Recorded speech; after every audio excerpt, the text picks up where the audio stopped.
Hello and welcome to this video which features sun, semaphores and HSTs in Cornwall. And I'm here on a beautifully sunny day at St Erth Station on the Cornish main line. And St Erth, along with Liskeard Station a bit further up the line, are the only two stations that now retain semaphore signals on the Cornish main line. The signalling system was upgraded over the past few years. It was completed in 2024, and these are the only signals that remain. And at St Erth there are 11 semaphore arms controlled by the 1899 signal box. It's also a very busy station with around 400,000 passengers a year, mainly due to the St Ives branch line just across to my right, with trains every half an hour during the day, and the station over there is very busy. There are 7 semaphore arms around the main line and 4 on the St Ives branch line, with 2 of them controlling entry into and out of the branch line and 2 on the branch line itself. The loss of Cornish semaphore outposts at Par, at Lostwithiel and at Truro back in March 2024 has left just 2 mainline locations in the Royal Duchy that are mechanically signalled. And these are at Liskeard, which I'll be visiting a little later in the video, and here at St Erth, which is also the junction for the scenic St Ives Bay branch line.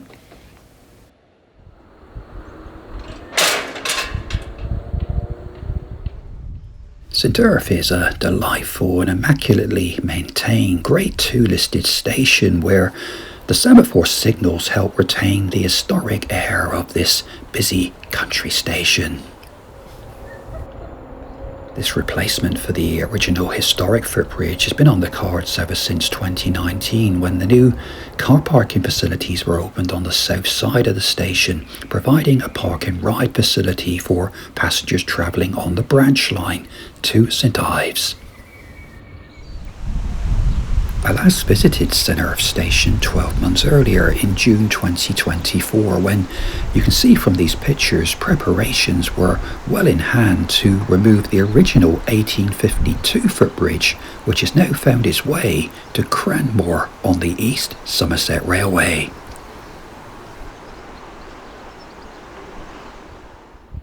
As I mentioned in the introduction to this video, there are a total of 11 semaphore arms which are controlled from this 1899 vintage Great Western Railway signal box.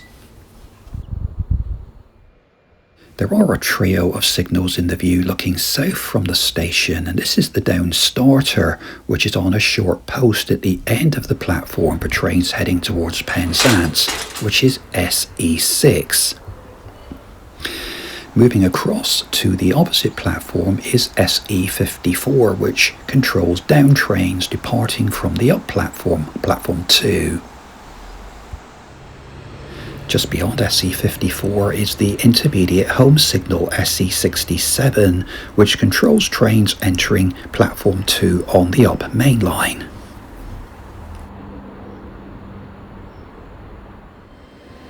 Standing on the up platform and looking north towards the signal box are 4 more semaphores, and this bracket houses the home signal SE66, which is alongside SE64, which controls access to the St Ives branch line.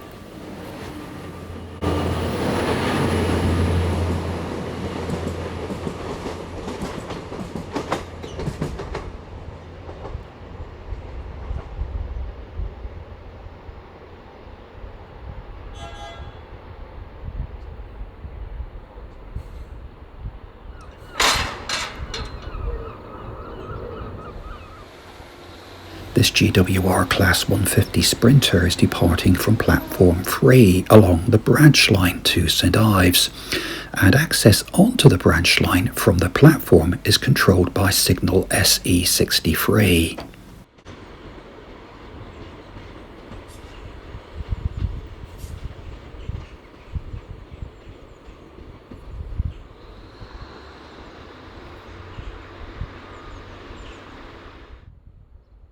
This GWR Class 802 IET is passing the home down signal SE2 on its way into platform 1 heading towards Penzance.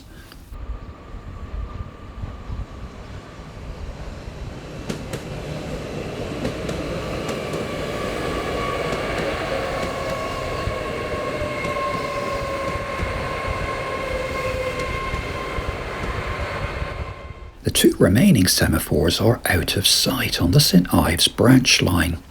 There's the down section signal SE62, and here at Lelant Salting Station is the up home signal SE9. Lelant Saltings was the original park and ride station for St Ives before that facility was transferred to St Erth in 2019. I'm really pleased to see the castle sets, the Castle Class 43 HSTs, still in operation along the Cornish main line. And in fact, with the current timetable in May 2025, they now travel between Exeter, Plymouth and Penzance. And although the days of these trains are sadly numbered, they are still plying their trade because of delays with the replacement train fleets that are coming through. They are coming through gradually, and these trains will be phased out of service, but it is lovely to see them still running. So I'll be featuring some clips of HSTs that I've seen on the Cornish main line, and I'll also be hopping across the border into Devon to have a look at a couple over there as well.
This is Liskeard Station, and there's been a station at Liskeard since 1859. It was introduced by the Cornwall Railway Company, and that's just across to my right. The main platforms 1 and 2, taking the railway from Plymouth to Penzance.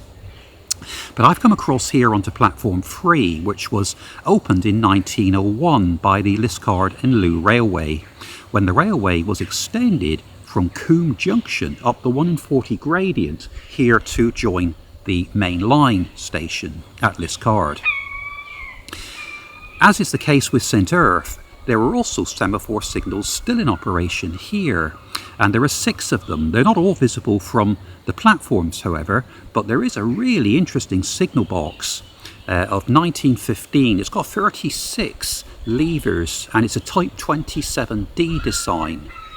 And it's a very busy station, Liskeard. It gets around 330,000 passengers a year using it. Liskeard has always been one of my favourite stations in Cornwall, and I spent many hours train spotting here when I lived in the county. I've walked across from the terminus of the Loo branch line over here to the Great Western Main Line platforms 1 and 2. The platforms are in a very deep cutting, and the station building, the main station building, stands considerably above the Cornish main line. You can just see it towards the top of the picture there. And there's also a high level road bridge in the distance, along with this footbridge at a lower level. The Great Western Railway built this signal box at the station in 1915 to replace an earlier building, and it contains a 36 lever frame. The box controls the 6 semaphore signals that are located within the vicinity of Liskeard Station. Only 4 of the 6 semaphores are visible from the platforms.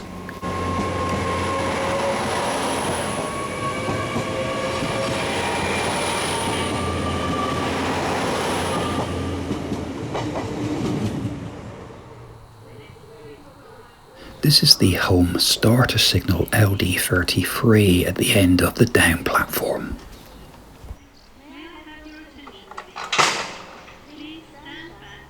This GWR Class 158 Express Sprinter is passing section signal LD32, which is beyond the end of the down platform but on the right hand side of the running lines for sighting reasons.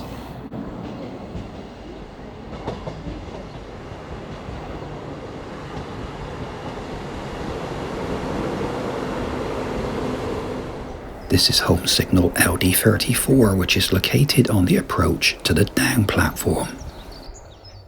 The only up semaphore signal that's visible from the station is this home signal LD3, which is a wooden armed centre pivot signal that's something of a rarity, and is one of only 4 surviving examples on the national network.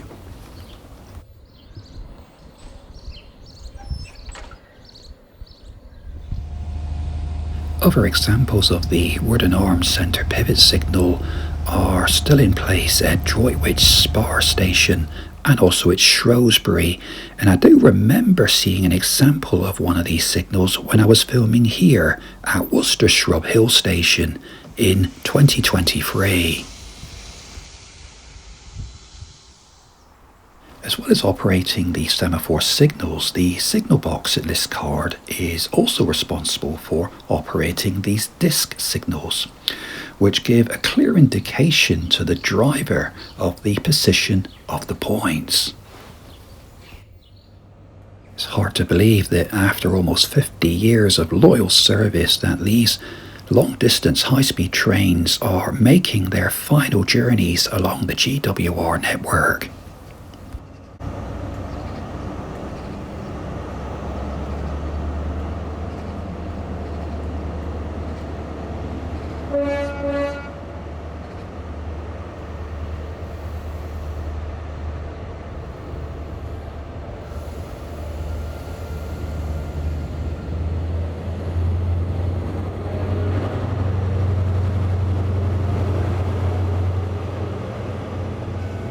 these Intercity 125 trains transformed perceptions of rail travel following their introduction across the network in the mid-1970s. And I remember seeing my first one, I think it would have been around 1977-78, passing through Devonport Station on the outskirts of Plymouth.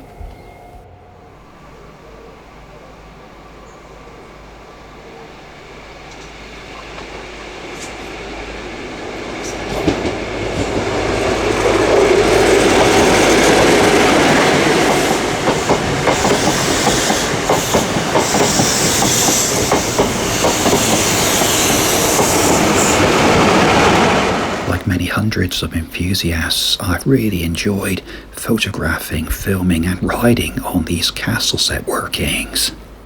For me, nothing will ever be as good as the ride you get on an HST set. Few trains truly reach a legendary status, but there can be no doubt that the Intercity 125 HST was and still is an icon in the age of the railway.